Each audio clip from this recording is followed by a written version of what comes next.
My name is Scott Browning, and as a 23-year-old, I left Australia and travelled to South Africa to spend 6 months as a volunteer on a private game reserve.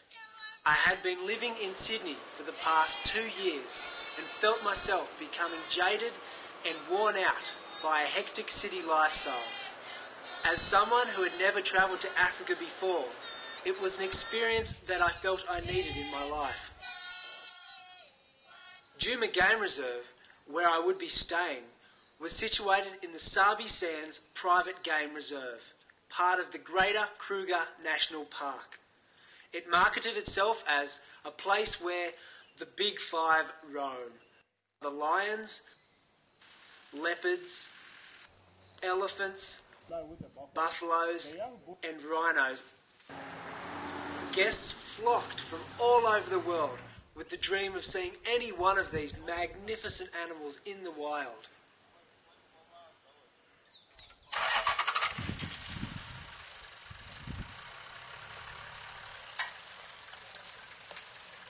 Djuma Bush Lodge, where I was based, was a 4-star luxury lodge, and my role as a volunteer was to help with the guests and to help out doing whatever physical work needed to be done in the bush.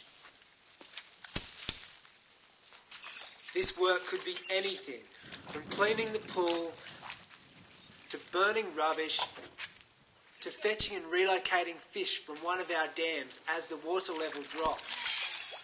Brother, we've got 5. And these are just babies, you reckon? The most memorable day for me in my first few weeks at the lodge was when a leopard walked right through camp, right past my bedroom. This was the first leopard I had ever seen in my life.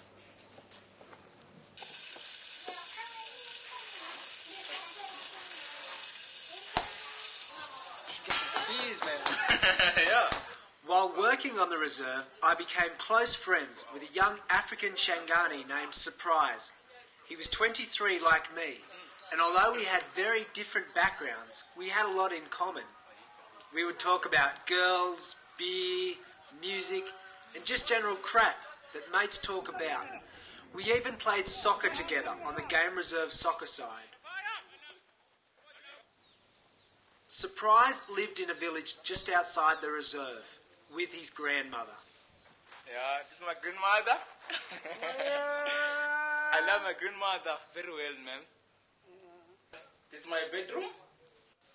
Although he had a big room, he did all his cooking outside, fetched his drinking water from a tap across the street, and had to walk over 100 metres to get to the nearest toilet. This one, man. Nice. Of the 22 staff at Bush Lodge, 19 were African Shangans like Surprise. The majority of these Shanganis lived in 2 villages just outside the reserve, Utah and Dixie.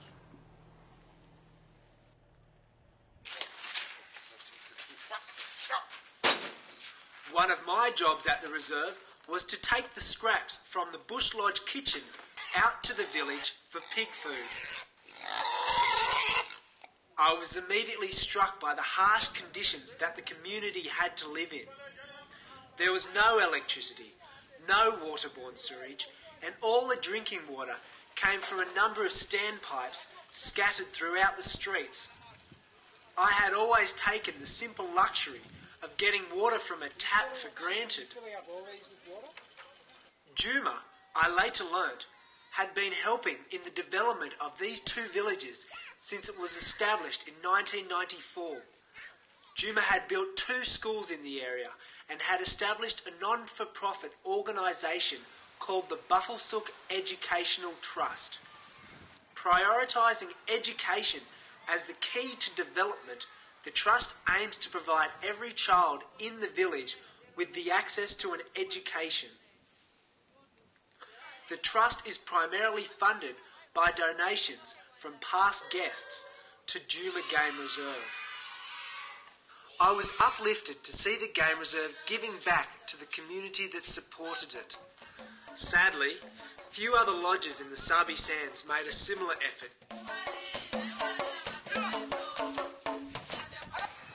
The biggest highlight in the village recently was in 2001 when South African icon Nelson Mandela visited the community to open a new primary school that the trust had built. Coming from Australia though, I was still shocked to see 114 students trying to learn in one classroom and learn that some students had to walk up to 6 kilometres a day to get to school. I was also shocked to learn that HIV rates amongst children and young adults the same age as Surprise and myself was estimated at a startling 1 in 9 people infected. If information about issues such as HIV and AIDS is not available to youth from an early age, it could result in a completely lost generation of South Africans. Statistics suggest it is currently doing just that.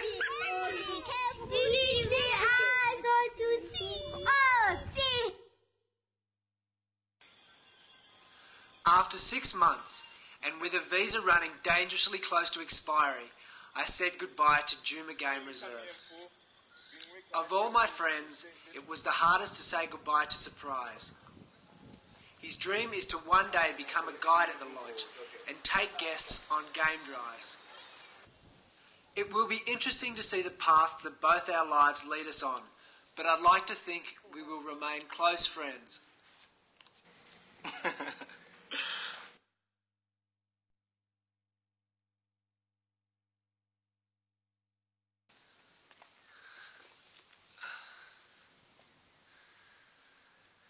I have been back in Australia for about 3 weeks now, and it's quite strange to be home. South Africa is one of the most beautiful and amazing countries that anyone could ever hope to visit in the world. It is a country that opened my eyes to inequalities that I never realised existed. It is a country emerging from a violent and troubled past, but with a passion for hope and development in the future. It's got a rocky road ahead of it, with problems such as HIV and AIDS, crime and poverty.